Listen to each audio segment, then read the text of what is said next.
News 7 Tamil நேயர்களுக்கு வணக்கம். கேள்வி நேரம் நிகழ்ச்சியில் உங்களை சந்திப்பதில் மகிழ்ச்சி. இன்றைய கேள்வி நேரத்திற்கான களம் சபாநாயகர் மீதான நம்பிக்கையில்லா தீர்மானத்தின் பின்னணி என்ன அப்படிங்கிற புள்ளியில தான் விவாதத்தை நகர்த்த போறோம். கருத்துரையாளர்களை அறிமுகப்படுத்தி விடலாம்.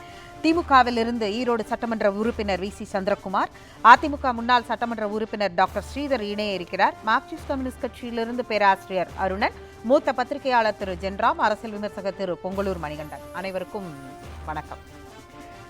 ஜென்ராம் சார், உங்ககிட்ட இருந்து தொடங்குறேன். சபாநாயகர் மீது ஒரு நம்பிக்கையில்லா தீர்மானத்தை அதிமுக கொண்டு வருகிறது. அது நம்பிக்கையில்லா தீர்மானம் குரல் வாக்கெடுப்பில் தோற்கடிக்கப்படுகிறது. இருந்தாலும் நம்பிக்கையில்லா தீர்மானம் வெற்றி பெறுவது முக்கியம் இல்லை, தீர்மானம் கொண்டு வருவது முக்கியம் அப்படின்னு எதிர்க்கட்சி தலைவர் பேசுகிறார். இதை தாண்டி இந்த தீர்மானத்தின் மீது முதலமைச்சருடைய உரை மிக முக்கியமான ஒன்று. சபாநாயகருடைய நடவடிக்கை குறித்தும், கடந்த காலங்களில் அதிமுக ஆட்சி குறித்தும், அதிமுகவிற்கு தற்போது கொடுக்கப்படுகிற நேரம் குறித்தும், இன்னும் சரியாக சொல்லணும்னா ஆளுநர் மீதான உரையில் எதிர்க்கட்சி தலைவருக்கு 1 மணி நேரம் 54 நிமிடம் கொடுக்கப்பட்டதை முதலமைச்சர் சுட்டி காண்பித்ததில் தொடங்கி பல்வேறு விஷயங்களையும் சுட்டி காண்பிக்கிறார். முதலில் சபாநாயகர் மீது நம்பிக்கையில்லா தீர்மானம் கொண்டு வருவதற்கான நோக்கமாக அதிமுக இதை கையில் எடுப்பதை என்னன்னு பார்க்கறீங்க நீங்க? சபாநாயகர் மேல அவங்களுக்கு படிப்படியாக அதிருப்தி இருந்து அது ஒரு கட்டத்துக்கு மேல ஜனவரியில நோட்டீஸ் கொடுத்தாங்கன்னு நாம் வழக்கமாக யாராவது கொடுத்தாங்கன்னா நம்புவதற்கு இடம் இருக்கு. ஆனா கடந்த 4 ஆண்டுகளாக சட்டப்பேரவை பெருமளவு சுதந்திர காற்றை சுவாசித்து கொண்டிருக்கிறது அப்படின்னு தான் சொல்றேன். நண்பர்கள் யாராவது பெருமளவுன்னு தான் சொன்னாரு, முழுமையாகன்னு சொல்லல. அதனால அங்க ஏதோ ஒரு பிரச்சனை இருந்ததுன்னு கேள்விகள் கேட்கலாம். ஆனா பெருமளவுன்னு சொல்றதுக்கு ரீசன் நோபடி இஸ் பெர்ஃபெக்ட்ங்கிறது உலக பொது வழக்காக இருக்கிற காரணத்தினால பெருமளவு அப்படின்னு சொல்றேன். ரொம்ப பெர்ஃபெக்டா 100% எல்லாமே முறையாக நடந்ததுன்னு எங்கும் எதிலும் சொல்வதற்கு இடமில்லை என்பது உலகத்துல உண்டான பொதுவான நம்பிக்கைங்கிற காரணத்தினால அதுக்கு எதிராக பேச வேண்டாங்கிறதுனால பெருமளவு அப்படின்னு சொல்றேன். அப்படி இருக்கும்போது இன்று திடீரென்று இப்போது அதை முன்வைக்க வேண்டிய அவசியம் என்ன அப்படிங்கிற கேள்வி வரும்போதுதான் முதலமைச்சர் தன்னுடைய உரையில சுட்டி காட்டியது போல அரசின் மீது குறை சொல்வதற்கு எந்த விதமான வாய்ப்பும் இல்லாத ஒரு சூழல்ல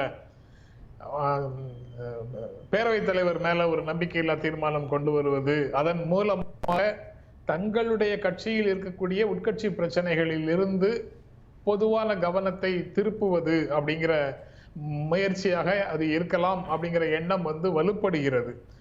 ஏன்னா கடந்த ஒரு 15 நாட்கள் 20 நாட்களாக ஒன்றிய அரசு, மாநில அரசு அதுல நிதி கொடுக்காம இருக்கிறது, அப்புறம் கல்வித்துறையில அது கொடுக்கக்கூடிய நெருக்கடி, டீலிமிட்டேஷனால வரக்கூடிய ஆபத்து என்று பொதுவாக தமிழ்நாட்டில் ஊடக செய்திகள் முழுவதும் ஒன்றிய அரசு மாநில அரசு இரண்டுக்குமான உறவு, அதிகாரம் இல்லாத நிலையில மாநிலங்கள் வஞ்சிக்கப்படுவது போன்ற பல்வேறு செய்திகள் கிட்டத்தட்ட அந்த ஒன்றிய அரசு மாநில அரசுங்கிற பிரச்சனையை ஊடகங்கள் பெரும்பாலும் கையாளும் போது அது திமுக வர்சஸ் பாஜக அப்படிங்கிற மாதிரியான சிக்கலாகவும் ஊடகங்கள்ல அடிபடும் போது கிட்டத்தட்ட ஊடக செய்திகளிலிருந்து, முதன்மை செய்திகளிலிருந்து, உரையாடல்கள் விவாதங்களிலிருந்து அதிமுக முற்றிலும் தனிமைப்பட்ட ஒரு நிலைக்கு வந்துடுச்சு. அதனால மீண்டும் ஊடகங்களின் கவனத்தை தன் பக்கம் ஈர்ப்பதற்காகவும், அது உள்கட்சி வேறுபாடுகள் தொடர்பான பிரச்சனையாக மட்டுமே ஊடகங்களில் செய்தி வருவதை தவிர்ப்பதற்காகவும் இந்த நம்பிக்கையில்லா தீர்மானம் உதவும் அப்படிங்கிற நம்பிக்கையில அதை வலியுறுத்தி இருக்கலாம் அப்படின்னு நான் நினைக்கிறேன். அதைத்தான் அவர் உண்மை தெரிய வேண்டும்னு சொல்றாரு. தீர்மானம் தோற்றிருக்கலாம், ஆனால் உண்மை தெரிய வேண்டும் அப்படின்னு சொல்றாரு. அந்த உண்மைகள் என்னென்ன உண்மைகள் இருக்குதோ அந்த எல்லா உண்மைகளும் மக்களுக்கு தெரிஞ்சுதான் இருக்குது. அதிமுக பாஜக கூட்டணிக்கான முயற்சிகள் ஒரு பக்கம், அதற்காக கட்சிக்குள் இருக்கக்கூடிய அழுத்தங்கள் ஒரு பக்கம், அதை ஏற்றுக்கொள்ள வேண்டிய தர்ம சங்கடமான ஒரு நிலை எடப்பாடி பழனிசாமிக்கு ஒரு பக்கம், இப்படி பல்வேறு நெருக்கடிகளின் ஊடாக அவர் நீந்திக் கொண்டிருக்கக்கூடிய சமயத்துல இந்த நம்பிக்கையில்லா தீர்மானம் அவருக்கு ஒரு ஆசுவாசத்தை கொடுத்திருக்க கூடும். அதற்காகத்தான் அந்த நம்பிக்கையில்லா தீர்மானம் வலியுறுத்தப்பட்டிருக்கலாம் அப்படின்னு நான் நினைக்கிறேன். நம்பிக்கையில்லா தீர்மானம் கொண்டு வருவது அப்படின்னு முடிவு செய்வது, நீங்க சொல்ற மாதிரி பேசுபொருள் ஆக்குறது அப்படிங்கிறதும் அதிமுக பக்கம் திருப்புவது அப்படின்னாலும், அதுல இன்னைக்கு கவனிக்கக்கூடியதாக இருந்தது ஓபிஎஸ் யாருக்கு வாக்களித்திருக்கிறார்.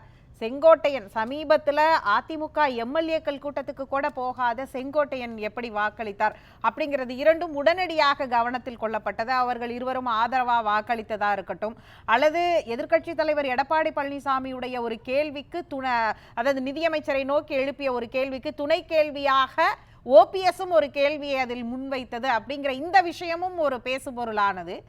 இது அதிமுகவிற்குள்ள ஏதோ ஒரு சமிங்கைகள், ஒற்றுமைக்கான சமிங்கைகளையும் இதன் மூலமா உறுதிப்படுத்தி இருக்கிறாங்களா? இந்த நம்பிக்கையில்லா தீர்மானம் மூலம் அவர்கள் நம்பிக்கைக்குரியவர்களாக அனைவரும் மாறி இருக்கிறார்களாங்கிறதும் ஒரு கேள்விதானே.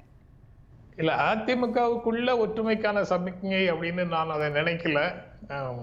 எடப்பாடி பழனிசாமி அவர்களிடம் இணைந்து போவதற்கு, இணக்கமாக போவதற்கு நாங்கள் தயாராக இருக்கிறோம், கட்சி ஒன்றுபட வேண்டும் அப்படின்னு சொல்லி வழக்கமாக வெளியில் இருப்பவர்கள் அல்லது வெளியேற்றப்பட்டவர்கள் சொல்லிக்கிட்டே இருக்கிறாங்கல்ல, அதனுடைய நீட்சியாக இது இருக்குது.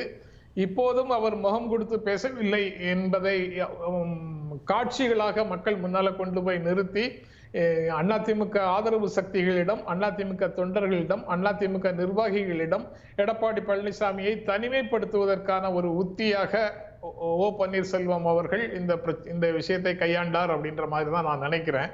அது தவிர அவங்க வாக்களித்தார்கள்ங்கிறதுல பெரிய செய்திகள் எதுவும் இருக்கிறதாக எனக்கு தெரியல. ஏன்னா எடப்பாடி பழனிசாமியினுடைய இந்த உத்தியின் மீது நம்பிக்கை இல்லை அப்படின்னு சொல்லிட்டு வாக்களிக்காமல் வெளியில் போவதற்கான நேர்மையை அவர்களிடம் எதிர்பார்க்க முடியாது.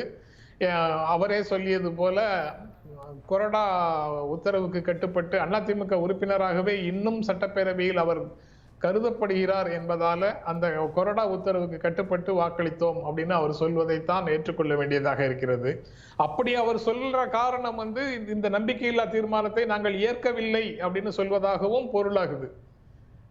கொறடா உத்தரவுக்காக போட்டேன், நான் ஏற்கல அப்படின்னு சொல்வதாகவும் பொருளாகுது. அப்போ உண்மையிலேயே அங்க இணக்கமான போக்கு அப்படின்னு நீங்க சொன்ன மாதிரி, ஒற்றுமைக்கான சமிக்ஞை அப்படின்னு நீங்க சொன்ன மாதிரி அதற்குள்ள எதுவும் இல்லை.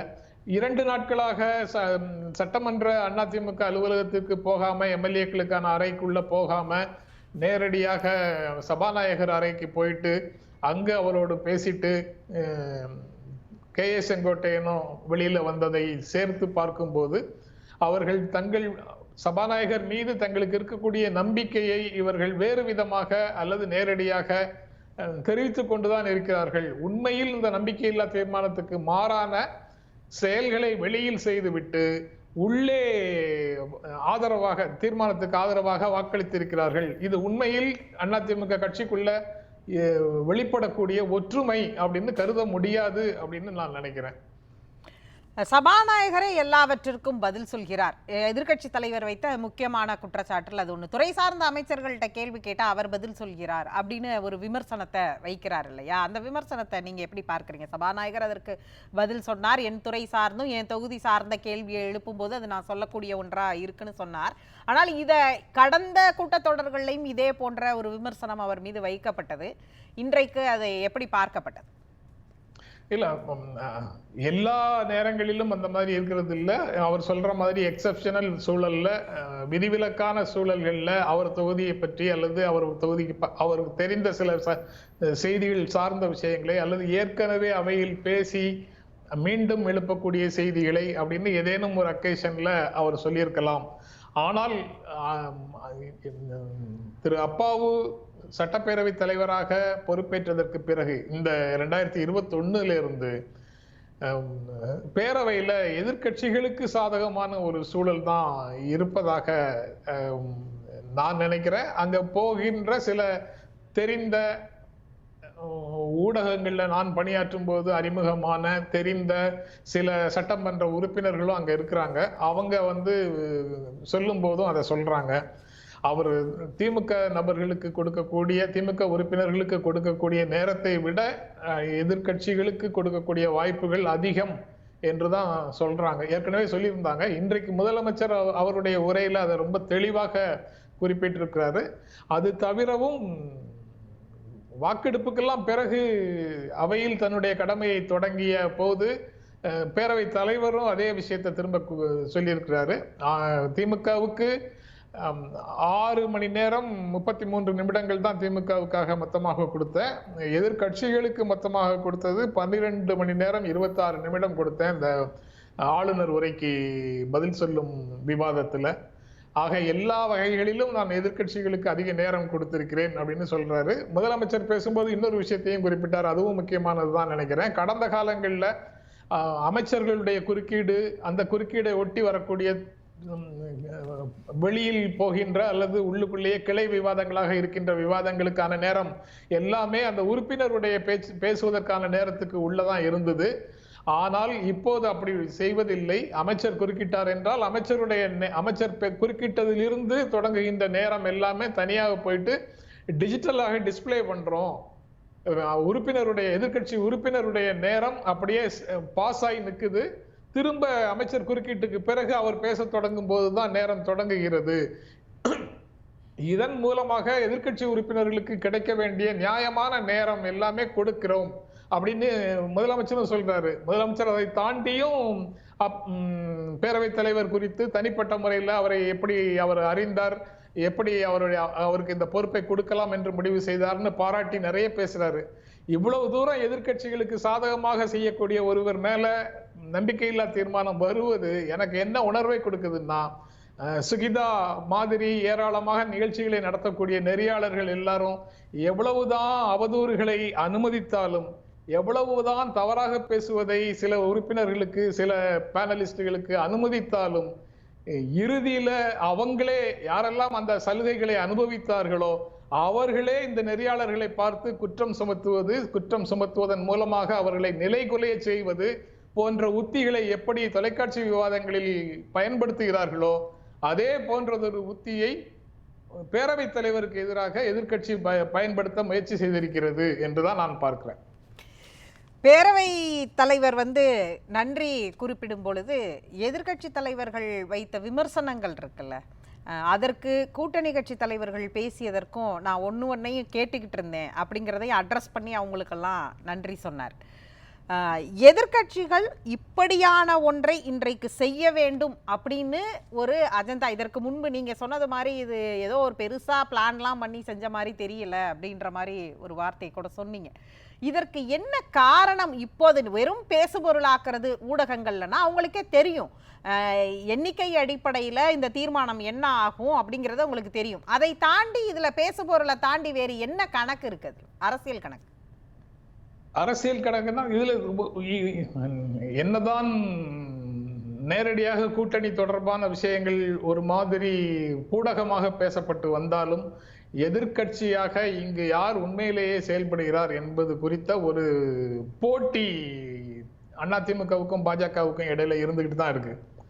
அந்த போட்டியிலும் சட்டப்பேரவைக்குள்ள அந்த போராட்டத்தை முன்னின்று நடத்தவில்லை என்றால் அதிமுக தன்னுடைய கடமையில், எதிர்கட்சி கடமையில் இருந்து தவறியதாகும், அப்படி ஒரு குற்றச்சாட்டு வந்துவிடும் என்பதற்காக இங்கு கிடைக்கக்கூடிய ஒவ்வொரு வாய்ப்பையும் செய்திகளாக மாற்றும் முயற்சியில இவங்க இங்க செயல்படுகிறார்கள், திமுகவை எதிர்க்கிறார்கள் என்ற உணர்வு வெளியில மக்களிடத்துல, தொண்டர்களிடத்துல வருவதை உறுதி செய்யும் விதமாக இது போன்ற விஷயங்களை வாய்ப்பு கிடைக்கும் போதெல்லாம் கையில் எடுக்கிறாங்க அப்படின்னு தான் நான் நினைக்கிறேன்.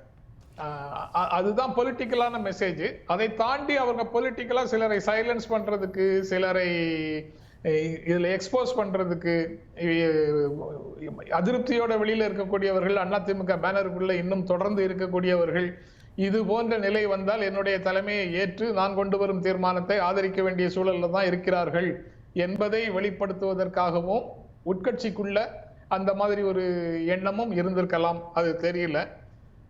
இப்படி உள்ளுக்குள்ள உட்கட்சிக்குள்ளே கேக்குறேனே, நீங்க சொல்ற அந்த சிலரை அப்படிங்கிற அந்த கொட்டேஷனுக்குள்ள சொல்றது, சிலரை எக்ஸ்போஸ் பண்றதுக்கு அப்படிங்கிறது யாரை? ஓபிஎஸ்ஐயும் செங்கோட்டையனையுமா? ஆமா, அந்த 4 பேர் தனியாக இருக்கிறாங்கல்ல, 66ல 4 பேர் தனியாக இருக்கிறாங்க. அந்த 4 பேரும் அவைக்கு வந்திருந்தார்கள்னா இன்னைக்கு அவங்க ஓட்டு தானே போட்டாகணும். ஏன்னா அந்த முடிவு எடுக்கப்படல, நாங்க டிஸ்மிஸ் பண்ணிட்டோம்னு சொன்னாலும் அவங்க வந்து இன்னும் அதிமுகவிலிருந்து வெளியேற்றப்பட்ட தனி நபர்களாக அல்லது பதவி நீக்கம் செய்யப்பட்டவர்களாக எங்கேயும் வரல. இன்னும் அதிமுக உறுப்பினர்களாகத்தான் பேரவை ரெக்கார்டுல இருக்கிறதாக நான் நினைக்கிறேன். அதனால அவங்க அப்படி இருக்கிற வரைக்கும் இந்த தீர்மானங்களை ஆதரிச்சுட்டு தான் இருக்கணும். வெளியில பேசுவதெல்லாம் வேற, உள்ளுக்குள்ள எங்களுக்கு கட்டுப்பட்டவர்களாகத்தான் அவங்க இருக்கணும் அப்படின்னு சொல்றதுக்கு முயற்சி செய்யறாங்களாங்கிறது தெரியல. அது உட்கட்சிக்குள்ள உண்டான மைலேஜுக்காக ஒரு வேலை செய்யலாம். அதுல இது போன்ற இடத்துல டிவிஷன் கேட்கும்போது செங்கோட்டையன் போன்றவர்கள் என்ன செய்கிறார்கள், அல்லது அவரோடு சேர்ந்து வேற யாராவது ஏதாவது செய்கிறார்களா என்பதை எல்லாம் டெஸ்ட் பண்ணி பார்க்கிறது. அதுதான் காரணமா? குரல் வாக்கெடுப்பு 2 முறை முடிந்த பிறகு டிவிஷனுக்கு அனுப்புனதுக்கு அதுவும் ஒரு காரணம்னு பார்க்கறீங்களா? டிவிஷன் வந்து கண்டிப்பாக அதை கேட்டுதான் ஆகணும். ஏன்னா டிவிஷன் எடுத்தா தான் கட்சியில யார் யாரெல்லாம் எந்தெந்த நிலைப்பாட்டில் இருக்காங்கிறது வெளிப்படையாக தெரியும். குரல் வாக்கெடுப்போட முடிச்சுட்டா அது தெரியாமலே போயிடும். அதனால அது இயல்பாக டிவிஷன் கேட்பாங்க. ஆனா இந்த சூழல்ல அதிமுக கேட்கும் போது இதுவும் ஒரு காரணமாக இருக்குமோ என்ற சந்தேகம் வருது. பேசலாம். பொங்கலூர், அதிமுக இன்றைக்கு இதை கொண்டு வருவது, முதலில் பேசுபொருளாக்குவது, எதிர்கட்சி அதிகாரப்பூர்வ எதிர்கட்சியுடைய பேசுபொருளை மையப்படுத்துறது அப்படிங்கிறது, தாங்கள் தான் எதிர்கட்சிங்கிறது. இரண்டாவதாக உட்கட்சிக்குள் இருக்கக்கூடிய சிலர் தான் கொண்டு வரக்கூடிய தீர்மானத்தின் மீதான ஆதரவு எதிர்ப்பு நிலைப்பாட்டை எப்படி எடுக்கிறார்கள் என்பது அப்படிங்கிறதெல்லாம் அடங்கியதுதான் இந்த நம்பிக்கையில்லா தீர்மானம் சபாநாயகர் மீது. இது எதுவும் சபாநாயகர் மீதான விமர்சனம், குற்றச்சாட்டு மட்டுமல்ல, இதற்குள்ள இந்த அரசியல் கணக்கும் அடங்கி இருக்கிறது அப்படின்றார். இல்லைங்க, முதலில் அண்ணன் ஜெயராம் அவர்கள் நான் பெரிதும் மதிக்கக்கூடிய ஒரு பத்திரிகையாளர். அண்ணா வந்து ஒரு அருமையான ஒரு வார்த்தை சொன்னாங்க. அதாவது நீங்க வந்து சபாநாயகர் மேடம், நீங்க சபாநாயகர், அவர் ஆளுங்கட்சி, நான் எதிர்கட்சி வேற நினைச்சுக்கிறேன் நானு. அப்போ இந்த கோணத்துல உங்க மேல குறை வந்துரு, அதனாலதான் நான் தவிர்க்கணும்னு நினைக்கிறேன். அவங்க இப்போ அண்ணன் சொன்ன அந்த நீங்க கேட்ட கேள்வியில அண்ணன் சொன்ன பதில வேற மாதிரி இருக்கு. ஏன்னா முழுக்க முழுக்க ஒரு சபாநாயகர் குறித்தான ஒரு குற்றச்சாட்டை பிரதான எதிர்கட்சி அதிமுக வைக்கிறது. அதற்கு என்ன காரணம் என்று ஒரு பத்திரிகையாளராக அவர் பேச வேண்டும். ஆனா அவர் சொன்ன வார்த்தை என்ன, உட்கட்சி பிரச்சனையை அதிகமாக முக்கியத்துவம் கொடுத்து சொல்றாரு. இப்போ உட்கட்சி பிரச்சனை சொன்னா தன் உடன் பிறந்த சொந்த அண்ணன் அழகிரியே அரசியல் விட்டு அப்புறப்படுத்தியவர் திரு ஸ்டாலின். அதே மாதிரி இன்றைக்கும் கட்சிக்குள்ள செஞ்சி மஸ்தான் பொன்முடி பிரச்சனை, மூர்த்தி அமைச்சர் மூர்த்தி, அமைச்சர் பிடிஆர் பழனிவேல் பிரச்சனை, இன்னொரு பாத்தீங்கன்னா திருச்சியில நேரு, திருச்சி சிவா பிரச்சனை. இப்படி திமுகவுல பல இடங்களில் உட்கட்சி பிரச்சனை தலை தோங்கி நிற்கிறது, மிக மோசமா இருக்குது. அப்போ உட்கட்சி பிரச்சனை பேசினீங்கன்னா திமுகவால நான் இரவு தூங்க முடியாத அளவுக்கு கஷ்டப்படுறேன்னு ஐயா ஸ்டாலினே சொன்னார். அந்த அளவுக்கு இருக்குது. இப்ப சபாநாயகர் குறித்து நீங்க எதுவுமே இல்ல, சபாநாயகர் வந்து சிறப்பா நடத்துறார், அதிமுக வேண்டுமென்றே செய்கிறது. அப்படி அவங்க நடத்துற எம்எல்ஏக்கள் கூட்டத்துக்கு போவாம இருந்து உட்கட்சியில தனக்கான அதிருப்தியை வெளிப்படுத்தியவர் யார்? எம்பிக்கள் கூட்டத்துக்கு போவாம இருந்து உட்கட்சியில அவங்க அதிருப்தியை வெளிப்படுத்தியவர் யார்? அதை பொது வெளியில பேசுபொருளாக்கியவர் யார்? அப்படிங்கிறதும் சேர்த்துதானே கேள்விப்படல. எல்லா கட்சியிலையும் உட்கட்சி பிரச்சனை இருக்கு, அது ஜனநாயகத்துக்கு உட்பட்டது. நீங்க சொல்றது வரவேற்கக்கூடிய தனியா விவாதிச்சுங்க. இப்ப அதற்காகத்தான் இதை சொன்னார்னு சொன்னீங்கன்னா அது அவசியம் அதிமுக நிச்சயமா இல்லைங்க. ஏற்கனவே 4 பேர் நீக்கப்பட்டாங்க. அவர் எப்படி நடந்தாலும் அதிமுக கவலையே இல்லை. ஆனா நான் செங்கோட்டையன் அப்படிப்பட்டவர் அல்ல. அதை பத்தி நிறைய பேசிட்டோம். இப்போ அவர் சபாநாயகர் அறையில போய் தானே உட்கார்ந்து இருந்தார், அதனாலதான் கொண்டு வந்தாங்களோ சபாநாயகர் மீது. அப்ப என்ன ரியாக்ட் பண்றாரு செங்கோட்டையன் அப்படின்னு ஒரு கேள்வி இருக்குல்ல. 4 வருஷமா இதே சபாநாயகர் தான், 4 வருஷமா அவர் இப்படிதான் ரியாக்ட் பண்ணிக்கிட்டு இருக்கிறாரு. இன்னும் சொல்ல போனால் அவர் வந்து அமைச்சர்கள், நாம லைவ்ல பார்க்கும்போது அமைச்சர்கள் குறுக்க எழுந்து அமைச்சர்கள்ட்ட கேட்கிற கேள்விக்கு பதில் சொன்னா கூட முழுவதுமாக பேசிவிட வேண்டும் அப்படின்னு சொல்லக்கூடியவர். ஒரு இடத்துல அவர் குறிப்பிடுறார் இல்லையா சபாநாயகர், நான் தவறு செய்திருந்தார் முதலமைச்சர் என்னை திருத்தி இருப்பார் அப்படின்னு. ஒரு முறை வந்து இவர் வந்து ஒரு கேள்வியை எழுப்பினதற்கு, எதிர்கட்சிகள் எழுப்பிய கேள்விக்கு உடனடியாக சபாநாயகர் துறை சார்ந்த அமைச்சர்கிட்ட பதில் சொல்ல அழைத்த போது முதலமைச்சர் எதிர்கட்சி தலைவரை பேச அனுமதிங்க அப்படின்னு சொல்லி எழுந்து அவர் சொன்ன பிறகு மீண்டும் நேரம் கொடுக்கப்பட்டுச்சு இல்லையா? அதெல்லாம் நம்ம பார்க்கத்தானே செஞ்சோம். அவங்க திமுக ஆட்சி சபாநாயகர் முதலமைச்சர் பற்றி பொய் சொல்லாம, ஆனா ஏக்கக்கணக்கில் பொய் சொல்றாரு. ஏன்னா உலகத்திலேயே மிகச்சிறந்த முதலமைச்சர், உலகத்திலேயே மிகச்சி சபாநாயகர், உலகத்திலேயே யாருமே பண்ணா ஆட்சி நடத்துற மாதிரி பேசணும்னா கேட்கற காதே வலிக்குது மேடம். நீங்க துரைமுருகனுக்கு சபாநாயகருக்கு மோதல் வந்தது, அவர் சொன்ன வார்த்தையை எடுத்து பாருங்க. அதே மாதிரி திரு வேல்முருகன் எம்எல்ஏ அவர்களுக்கும் சபாநாயகருக்கும் மோதல் வந்தது, அவர் சொன்ன வார்த்தை பாருங்க. சபாநாயகர் பொறுத்தவரை நக்கல் பண்றது, நையாண்டி பண்றது, கிண்டல் பண்றது, ஏதாவது எதிர்கட்சியை வெளியிட பண்ணாலும் கேவலப்படுத்துறது. போன முறை ஆட்சியில இதே திரு ஸ்டாலின் எதிர்கட்சியா இருக்கிற போது மாண்புமிகு தனபால் அவர்கள் சபாநாயகர் இருக்கிற போது அந்த ஆசனத்தை எவ்வளவு கேவலப்படுத்தினாங்க. அந்த சபாநாயகர் ஆசனத்தை அமர்ந்தாங்க, சட்டை கிழிச்சு வந்தாங்க, அவர் சட்டை கிழிச்சு விட்டாங்க. அத்தனை பேர் சூழ்ந்து மைக்கு எடுத்து அவர் கையை பிடிச்சி இழுத்தாங்க. நாகரிகத்தை பத்தி திமுக பேசுறாங்களா? மக்கள் நம்புவாங்களா? அதாவது ஒரு திமுகவை இவ்வளவு மோசமாக பாராட்டுவது என்பது உண்மையில் வருத்தத்துக்குரிய செய்தி. மக்கள் பாக்குறாங்க. ஏன்னா சபாநாயகருடைய 4 ஆண்டு நடவடிக்கை உங்க கட்சியை பாராட்ட தானே சார் செய்யும். யாராவது விமர்சனங்களை, எதிர் விமர்சனங்களை வைப்பாங்களா? அதை நாம அப்படித்தானே பார்க்க வேண்டியதா இருக்குது. அந்தந்த கட்சி கட்டுக்குள்ளதான் இயங்கும். அதுக்கு மீறி நடக்கும் போதுதான் அது பேசு பொருளாகுது. அதைத்தான் அதிமுக சொல்றேங்க. ஆனா பத்திரிகையாளர் ஜென்ராம் அவர்கள் திமுக மாதிரியே பாராட்டி பேசும்போது நான் என்ன சொல்லி யோசிச்சு பாருங்க. ஒண்ணு, அண்ணன் மேல மிகுந்த மரியாதை உண்டு சொல்ல வருது. இன்னொன்னுங்க, கடந்த முறை அப்பா சபாநாயகர் அவர்கள் சட்டமன்றத்தில் பத்திரிகையாளருடைய வேலைங்கிறது ரெண்டையும் பாக்குறது தானே. அவங்க பத்திரிகையாளர் மாடத்துல உட்கார்ந்து என்னத்தை பார்ப்பாங்க? செக்ரட்டரியேட்ல நடக்கிற அசெம்பிளி செஷன்ஸ்ல குறை சொல்ல மாட்டேங்க. அவரை குறைய சொல்ல மாட்டேன். மதிப்புக்குரிய அண்ணன் அவர் திமுக ஆதரிக்க, அதெல்லாம் தவறே கிடையாது. அவர் ஆதரவாளர் இருக்கு, அது பிரச்சனையே அல்ல. அவர் சொன்னது பதில் சொல்றேன். 2 மணி நேரம் 52 நிமிடம் பேச அனுமதி கொடுத்தோம் சொன்னார். உண்மையிலேயே மிகச்சிறந்த பேச்சு தானா? உண்மையில் நீங்க நேர்மையான ஆட்சி நடத்துறீங்க. அதிமுக கடந்த காலத்தில் தவறான ஆட்சி நடத்துறீங்க நினைச்சீங்கன்னா அந்த 2 மணி நேரம் 52 நிமிடம் வீடியோவை நீங்க ஏன் வெளியிடல? எடப்பாடியா கேட்ட போது வெறும் 2 நிமிஷம் ஏன் கொடுத்தீங்க? உங்க நேரம் எங்க போச்சப்போம்? அதையே நீங்க அண்ணன் ஜெனரல் கேட்கல. இப்போ 1 மணி நேரம் குறுக்கீடு, மீதி 1.5 மணி நேரம் பேசுறதுக்கு அவ்வளவு வாய்ப்பு கொடுத்து பெருந்தன்மையான சபாநாயகர் பெருந்தன்மையோடு அது பேசியது நேரடியா ஒளிபரப்புல, அந்த வீடியோ பதிவு தரல. அப்ப என்ன நேர்மை கொண்டு இருக்குது? அப்போ எதிர்கட்சியுடைய தலைவருடைய பேச்சை தெரியாதனமா கொடுத்தாங்க, டங்ஷன் மேட்டர்ல. அதை தாண்டி அதை தவிர எந்த பேச்சையும் ஒளிபரப்பு. இன்னைக்கு கூட பாருங்க, சபாநாயகர் மீது குறை சொல்லி எதிர்கட்சி தலைவரோட தெரியாதனமா எப்படி கொடுப்பாங்க? அதாவது அவர்கள் கொடுக்கறத நாம தெரியாதனமான்னு சொல்லி கடந்து போயிடுறோம், கொடுக்காததை சுட்டி காண்பிக்கிறோம். கொடுக்காததை சுட்டி காண்பிக்க வேண்டியது எதிர்கட்சியோட கடமை. ஆளுங்கட்சி வாக்குறுதி கொடுத்திருந்தாங்க, நேரலையில ஒளிபரப்பணுங்கிறத கேக்குறீங்க. இதெல்லாம் முக்கியமானதுதான், இல்லைன்னு சொல்லல. ஆனால் அவர்கள் கொடுக்கறத அல்லது நேரலையில நம்ம பார்க்கிற விஷயத்தை அப்படியே கடந்து போயிட முடியாதுல்ல மேடம். அப்படி இல்லை. அதாவது டங்ஷன் விஷயத்துல அவர் வீரியமான பேச்சு மக்கள் மத்தியில மிகப்பெரிய தாக்கத்தை உருவாச்சு. அது ஆட்சி ஆளுங்கட்சி அச்சப்பட்டது. இப்ப பாருங்க, இன்றைக்கு கூட பாரு, சபாநாயகர் மீது என்ன குறை சொன்னாங்களோ அதை எதிர்கட்சி இன்னைக்கு பேசுகிற போது ஒளிபரப்பல. அப்போ கருப்பு சட்டையோட கடந்த முறை யார் அந்த சார் வந்தாங்க, ஏன் ஒளிபரப்பீங்க? அப்ப ஏன் நீ அது பேசுற? அப்போ சபாநாயகர் நேர்மையானவர், முதலமைச்சர் பெருந்தன்மையாக சொன்னா அது ஏன் கேட்காம விட்டீங்க? அப்போ 12 மணி நேரம் கொடுத்திருக்கிறாருங்கிறதும் ஆன்லைன்ல அந்த நேரம் பஞ்ச் பண்ணப்படுதும் அப்படிங்கறதையும் நீங்க ஏத்துக்கவே இல்லையா?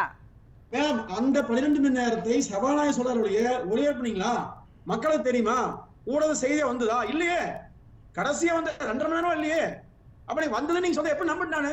நீங்க முதலமைச்சர் பேசுறதையும் ஆளுங்கட்சி சேர்ந்த இன்னைக்கு நீங்க தீர்மானம் கொண்டு வந்தது ஊடகங்கள்ல நேரலையில ஒளிபரப்பணுங்கிறதுக்கான தீர்மானத்தையே கொண்டு வந்திருக்கலாமே. அதுக்கு சபாநாயகர் மீதான நம்பிக்கையில்லா தீர்மானம்ங்கிறது எப்படியான ஒன்று? மேடம், நீங்க ஒரு எதிர்கட்சியாக ஆளுங்கட்சியுடைய சபாநாயகர் மீது நம்பிக்கையில்லாம தீர்மானம் கொண்டு வர குறிப்பிட்ட எண்ணிக்கையில் எம்எல்ஏ போதும், அதுக்கு யாரும் கொண்டு வரலாம். அது ஒரு நடைமுறைதான், மரபுதான். இது திமுகவும் கடந்தாலும் கொண்டு வந்திருக்குது. இப்போ கொண்டு வந்த பிறகு அது தோல்வி படுதோல்வி அதாவதுங்க நிச்சயமாக தெரியும். தோல்வின்னு தெரியாது, யாரு குழந்தைக்கு கூட தெரியும். ஆனால் மக்கள் மத்தியில் இந்த சபாநாயகர் எப்படி இருக்கிறார்? சபாநாயகர் மரபுப்படி பணியாற்றுகிறாரா? அப்ப கடந்த காலத்தில் ஆளுங்கட்சி இருந்த அதிமுக இப்படித்தான் தவறு செய்ய நீங்க முதலமைச்சர் பேசினாருன்னா, அப்ப நீங்க தவறு செஞ்சாங்க, அதே தவிர நீங்கள் பண்றீங்களா? முதலமைச்சர் குறிப்பிடுகிறார், எங்கள் மீது வைக்கப்பட்ட பல விமர்சனங்கள் அப்படியே அவை குறிப்பில் அன்றைக்கு ஏற்றப்பட்டது அப்படின்னு ஒரு விமர்சனத்தை வைக்கிறார்ல. அப்பவே அவங்க அதுக்காக ஆளுநர்கிட்ட போய் சந்திக்கவும் செஞ்சாங்கல்ல. இந்த மாதிரி 2006-11 இடைப்பட்ட அந்த காலத்துலங்க அன்றைய எதிர்கட்சி